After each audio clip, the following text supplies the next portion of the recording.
गड किल्ल्यांवरील अतिक्रमण निष्कासित व प्रतिबंधित करण्यासाठीचा जी कमिटी स्थापन केली गेलेली आहे, म्हणजे जेवढे गड किल्ल्यांवर जी अतिक्रमण आहेत, जी महत्वाची धार्मिक स्थळे आहेत, त्याच्यावर जे काय अतिक्रमण तयार झालेली आहेत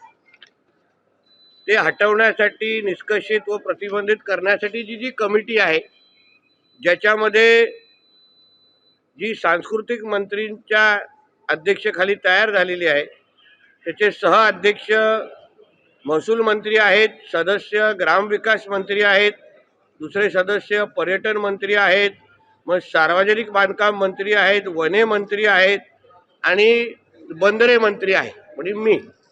यासाठी मी आदरणीय मुख्यमंत्री देवेंद्र फडणवीस साहेब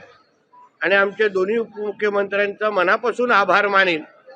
की अतिशय महत्त्वाचं आणि ऐतिहासिक काम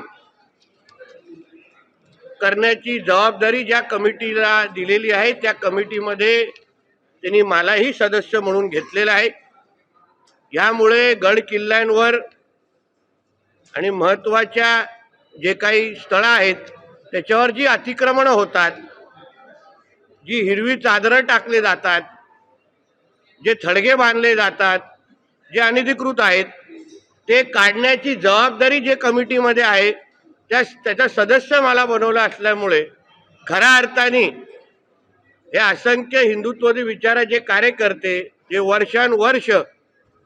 यासाठी लढत आलेले आहेत, संघर्ष करत आलेले आहेत, आंदोलन करत आलेले आहेत, त्यांना न्याय मिळवून देण्याच्या दृष्टिकोनातून ही कमिटी मोठा हातभार लावेल. आणि म्हणूनच यासाठी मी आदरणीय देवेंद्र फडणवीसांचं मनापासून मी आभार मानतो.